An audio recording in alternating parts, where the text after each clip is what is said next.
Jamie Ramsden, welcome to the conversation today. Thank you, John. It's a pleasure to be here. I'm really happy, excited to talk to you. It is a pleasure to be with you. You're joining us from North Carolina. I'm south of Salt Lake City in Utah. And today we're going to be talking about creating a sense of community in a highly fragmented workplace and world. And I think this is a super important and a timely topic. Certainly, when we think socially, politically, things are very fragmented, very divided, and polarized. And hopefully that's not necessarily the case in people's workplaces, but certainly we have um, some of those aspects that can creep into workplaces. And then you have the added component of remote work, hybrid work, distributed workforce, fragmenting workplaces. And so all of these things together create an extra challenge when workers are wanting to connect and when employers are trying to connect them. So we're going to try to unpack this and explore this together today. As we get started, I wanted to share Jamie's bio with everybody. Jamie Ramsden is CEO and founder at Adastra Leadership. He is an executive leadership coach and former CEO and is the author of Let's Go. There's a whole lot I could say about your background, Jamie, but I'm going to pause there. Anything you would like to highlight before we dive on in? No, only that we just celebrated 10 years of Adastra. We celebrated 10 years. Before that, I was the CEO for 10 years. So hopefully these insights come from practical experience as well as some theoretical underpinnings. Wonderful, wonderful. All right, well let's dive on in and first, perhaps we can set the stage.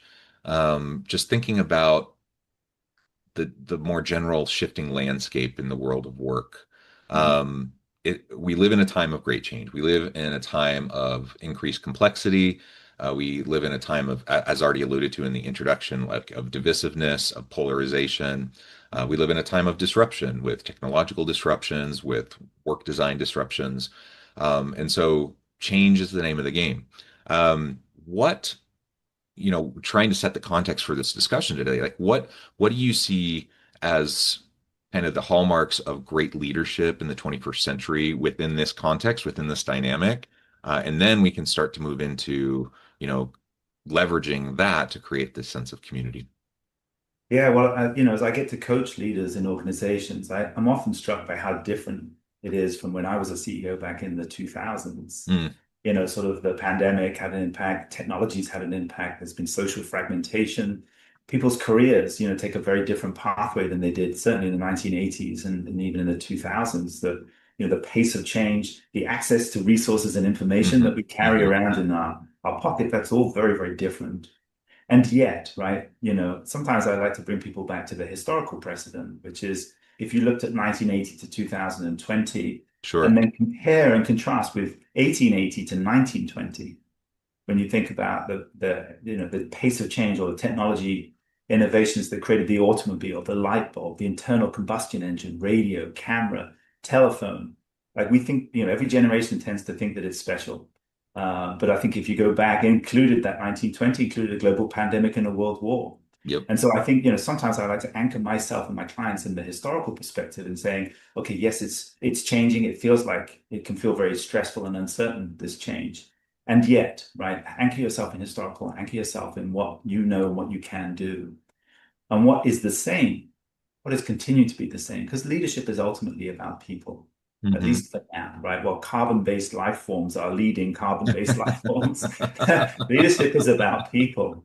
And so actually, when I did my research back in the 2000s, early 2000s, my study was, I'd hear all the same kind of breathless conversation about how technology is going to change the world and change the way that we lead.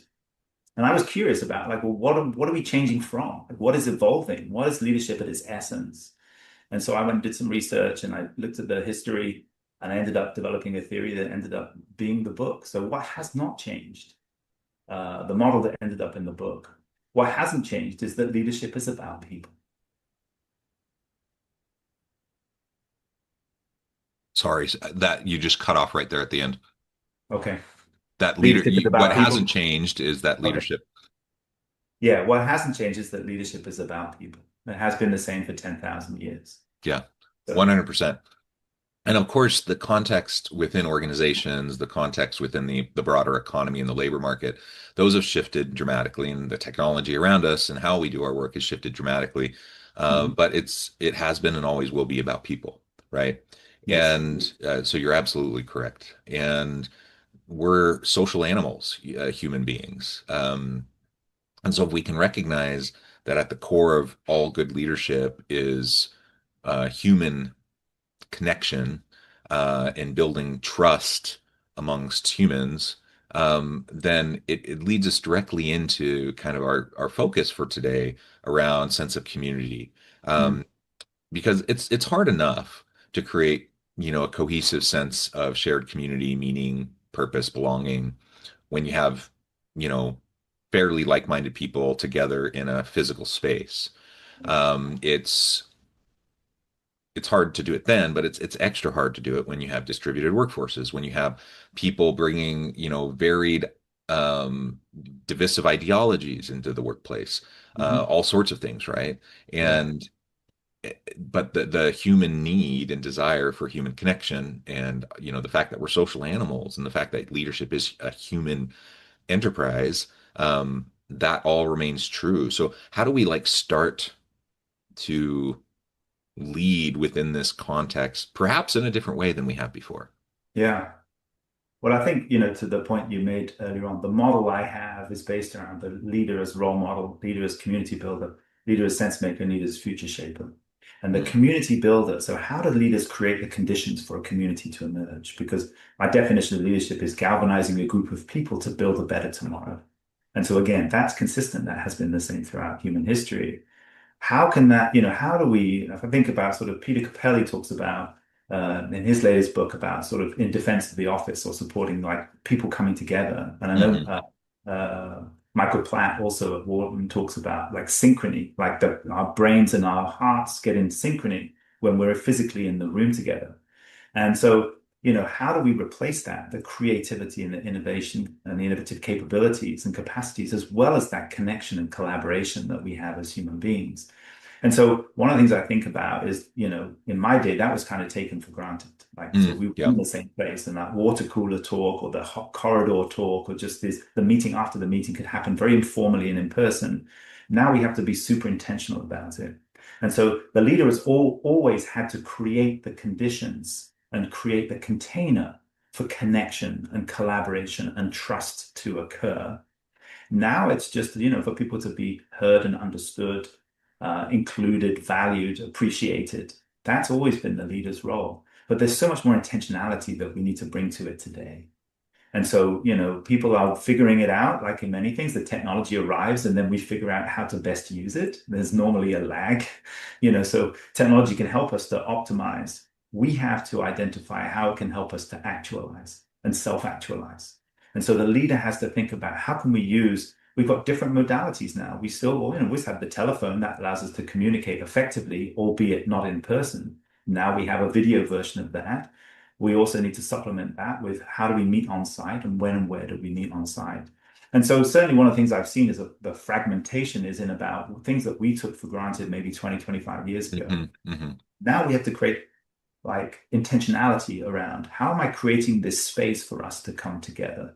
And many of my clients are doing it in different ways, right? So some of them will have, on site, they'll have, they'll adapt their hybrid policies, or they'll have collaboration weeks where they all come together, senior leaders come together. That helps to mitigate the downside of us not being together. But I think that, as to your point, as human beings, if we're galvanized around a singular goal that we're trying to use or leverage or implement to build a better tomorrow, that trust cannot be built without being in person somehow. And so there's just another element of leadership. It's probably more of a focus that we previously maybe had. It's like, how do I create the conditions and how do I create the container? And technology can both be a detractor and it can be a tool. It's neither good nor bad. It is simply a different modality for us to be able to create the conditions and create the container for connectivity and collaboration, creativity and innovation to take place. Yeah, absolutely. And the intentionality piece that you mentioned, in that, yeah, I do think we largely took connection for granted. in the workplace pre-pandemic. Now, there have been remote workers and remote teams, Sure. teleworkers, for forever. Like, that in and of itself is not new, but what was new during the pandemic was just the scope and scale of it, right? Because everyone all of a sudden had to go that direction, and it was very new to a whole lot of people. But yeah, so now we're in the space where, some have had return to office mandates, others are still remote or maybe hybrid in some way. Mhm. And the question is, how do we continue to connect and how do we continue to collaborate in effective ways?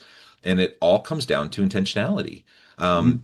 Because whereas it might have organically happened via water cooler conversations or, hey, I'm just walk management by walking around and I'm just having chats with people, those sorts of things when you're distributed, don't work, right? Like you just have to be able to be more intentional. And so it's not necessarily about the modality as you referred to. Like it's not that in office is inherently better or remote is inherently better or hybrid or whatever. Like it's all about the intentionality in the container in which you create the community. Mhm. And we've all seen examples, especially with return to office mandates, sweeping return to office mandates, where just because you get people back together in a physical space doesn't actually mean anything. Like it can be just as disjointed and disconnected. Yes. Lots of people, as the anecdote goes, Mhm. people return to office to spend all day in Teams meetings or Zoom meetings with Right. people who are three offices down, right? Like Yes. that happens, right? And obviously, there's no Yes. intentionality around that. Right. On the other hand, you can be fully remote and, maybe only every once in a while via an offsite or something like that, get together in person. But you can do it in incredibly intentional ways to foster and make sure that there is constant connection. And it can be super meaningful and valuable to that team. And of course, hybrid can too. And so, yeah, it's all about as leaders setting aside perhaps our assumptions about how it has happened in the past and how it needs to happen in the present and the future, and just have conversations with your folks around, what they think good connection, how it could be fostered and created and maintained. Yeah. And just be open to, to like what this could look like, because you're absolutely right. I think while the fundamentals of leadership and leadership as a human enterprise has not changed in 10,000 years, um, how we go about Mhm. manifesting our leadership within these changing times probably will, Right. in some ways, shift and adjust, Yeah. compared to maybe previous generations, recent generations. Yeah. And that differentiation between, the what may not have changed, but the how is Yeah. changed. We've got Yep. increasing modalities and different technologies and different, ways of exploring the how.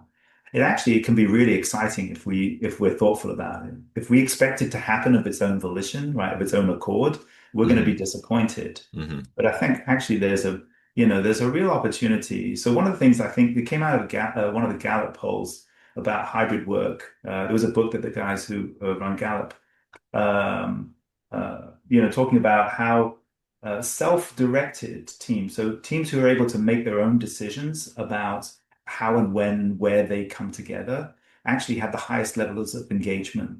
So the sort of top-down, sort of mandate about hybrid or a back-to-work policy, that has created a lot of discontent. But where people have within their function, we may have some sort of overlying, high level organizational needs, but actually within the teams themselves, or within the functions themselves, the more that they have the ability to determine when and how they interact together, the higher the levels of engagement are going to be. And then, so that's some food for thought. Also, one of the things that Peter Capelli just said, I just mentioned him, it's worth noting that the hybrid, the hybrid workplace challenges are far more acute in urban and large organization settings, right? Because, if I'm running a tire shop, in North Carolina here, I don't have to worry about a back to work policy because we have to be on site to install tires. That's very different from if I'm running a tech company out of San Francisco that has no headquarters, as some of my clients do. But so, it's really understanding like the context does drive that behavior too. Yeah, 100%. The context is always going to be vital, and the how. of how all of these things are done. And as you mentioned, the why stays fairly consistent. The how, we have to be adaptable and be willing and able to pivot as necessary. Um, and I'll say too, as someone who really appreciates the opportunity to be self-directed, have autonomy, to work remotely, I also very much like going into the office. I very much like interacting person to person with my fellow human beings and my coworkers, Yeah, especially me when we're too. doing collaborative things. Yeah. Like I would much prefer be together in a room with folks when we're doing collaborative things and having collaborative discussions, with the flexibility, to provide accommodation for folks if they can't happen to make it that particular day via Zoom or whatever. I mean, that's a great benefit, and we can leverage that.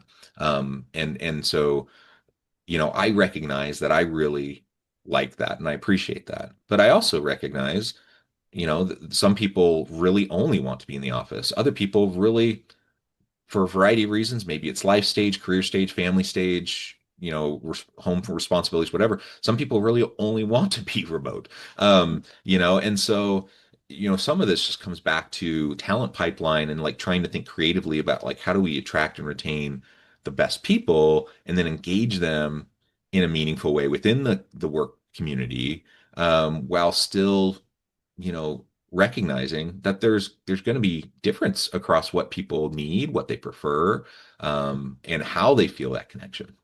Mhm.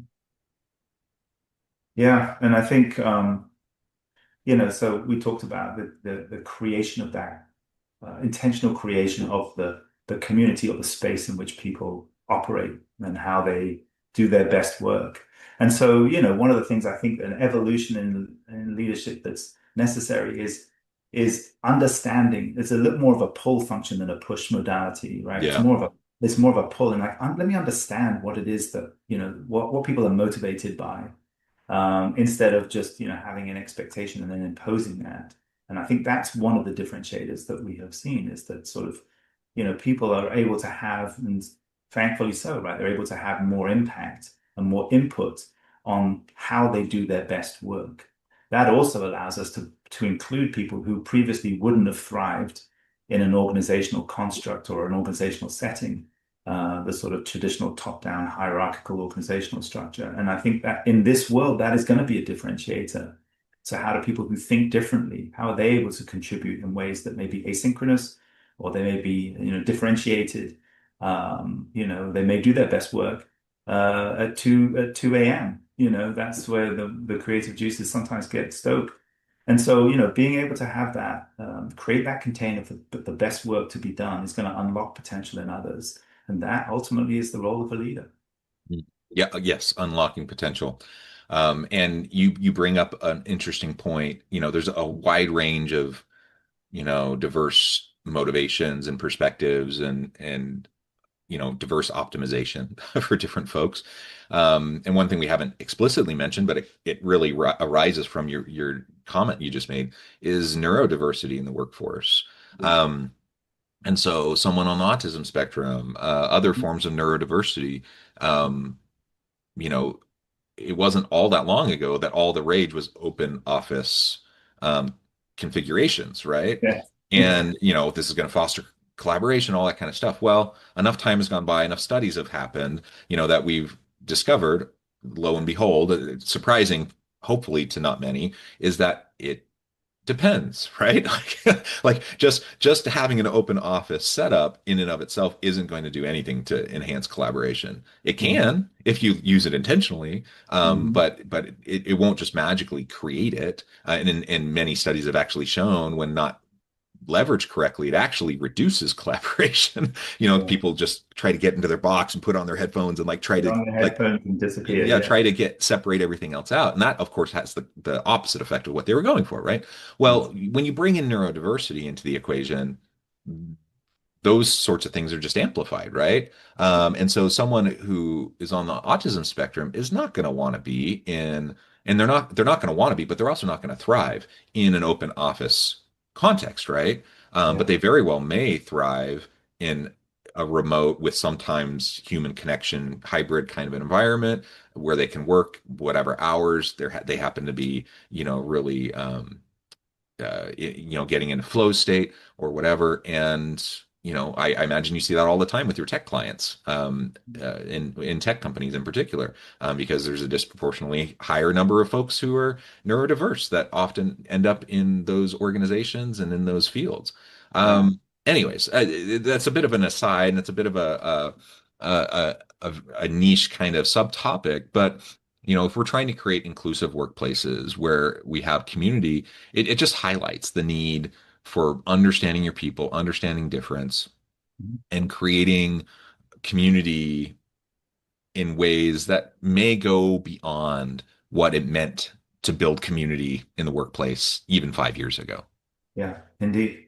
Yeah, neurodiversity is sort of a big topic. I've seen that surface, amongst my clients, but just in general, neurodiversity, and where previously the aspects of neurodiversity that inhibit executive functioning, that's one of the key sort of drivers behind ADHD as an example. Like it sometimes inhibits in a way that can to the outside world appear to be procrastination or laziness, but actually it's just waiting for that moment, the conditions where somebody actually is in the zone and do their best work. But previously in an organization, that may have been perceived very, very differently. And so now we have the technology to be able to, there's AI tools now that can really help with executive function. So they put the infrastructure around the individual so that they can actually do their best work. That to me is, the aspect of technology that not just helps us to optimize, but actually to actualize. And, we're still figuring it out. Like, that we're still having this sort of very dichotomous relationship with technology, particularly around sort of teenagers, where we're sort of banning it in school or we're, putting in the rules of the road. And that typically, if I go back through history, that does tend to happen with there's a window of time in which the technology arrives. Like I think about the automobile, like, the technology arrives and then we sort of think about how do we apply it? How do we apply it in a way that allows us to maximize the benefits of this new technology? But then we also realize there are constraints and risks with it. So we need seatbelts, we need speed limits, we need, traffic lights, we need, tarmac roads. We need these things that can help us to actually get the best out of the technology as it stands. And they typically come after the technology is available. And so we're in this window right now where I think people are exploring that and figuring it out. If I look back through history, my trust and faith is that we'll figure out some way of optimizing this to be better. But I think that we also need to think about, and this is essential for leaders to think about, is not just about efficiency and effectiveness, because that is how we optimize technology and we optimize people using technology, but actually to help people to self-actualize. Yeah, yeah. And maybe that's a good place to kind of wrap things up. It's kind of where you started, kind of where we're ending. Let's zoom out. Let's take a bigger holistic historical perspective on this because everyone is, afraid of disruption and technological disruption is not new. Technological disruption has happened since, the wheel and, like anytime there's Right. anything like there's new disruption and it displaces certain tasks or certain jobs, but it also creates new opportunities. And there's a lot of complexity around it. There's a lot of disruption and nuance and fear that's created anytime we have these new disruptive technologies. But yeah, if you take a long view and take a historical view, Mhm. maybe it'll be a little less scary. Maybe we can learn to lean into it a little bit more. And maybe we can also not forget how important it is to keep the human component ever present, regardless of whatever that new technology happens to be. Right now, it's, AI, deep machine learning. 20 years, 25 years ago, it was the internet. Before that, it was, name the thing, right? Like every generation has its thing, and we'll continue to have ours. Maybe the next big thing is quantum computing, in conjunction with AI and whatever. And yeah, will that change things? For sure, it will change things. But we'll figure it out. And I do have, a belief and a faith in humanity that we'll be able to figure it out. But let's not neglect our role as leaders to help prepare that path and to help bring people along and to continue to focus on the human, to the community piece as we go into this unknown future together. Mhm. Yeah. Stay human is is my current phrase. I Yeah. brought it from Jazz Razul, who I met at the Columbia Coaching Conference. But staying human, somebody who's, like we have to think about these tools are really good at helping us to be more effective and efficient.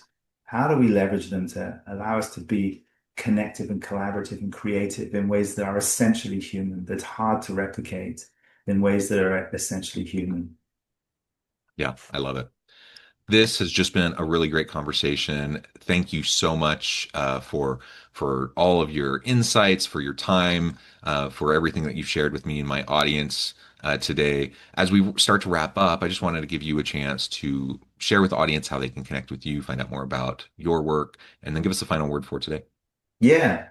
Thank you, John. Thank you for having me on. I appreciate that. I'm on LinkedIn, of course, Jamie Ramsden. The website is adastraleadership.com, adastraleadership.com. The book you can find at Amazon is called Let's Go, How Great Leaders Shape the Future. And so my last thought for today is really about, how leaders should be thinking about if there's a sort of tactical or practical nugget, it's number one about creating the container for people to be able to do their best work, either technology enabled or otherwise. But secondly, the leaders can have, and again, that's something that you can do, that's creating a space, that's intentionality. But something that you can hold on with yourself is the curiosity to try and figure out how other people are motivated. Many of the leaders I work with, most of my clients are CEOs in large billion-dollar organizations. And the curiosity to look beyond the behavior and try and understand how other people are motivated. Because to your point, if we get everybody who looks like us and sounds like us and acts like us, we don't have a team. We have a collection of individuals. Right. And so if we can be inclusive and thoughtful, intentional, and curious about what motivates other people, then we can speak to that motivation in a way that unlocks their potential. We can create a pathway for them, that allows them to do their best work and to see their pathway forward. And in doing so, we create the conditions for us to have sustainable and high levels of impact. And long may that continue. Yeah, amen to that. Jamie, thank you so much. It's been a real pleasure. I encourage the audience to reach out, to get connected, find out more about what Jamie can do for you. And as always, I hope everyone can stay healthy and safe. They can find meaning and purpose at work each and every day. And I hope you all have a great week.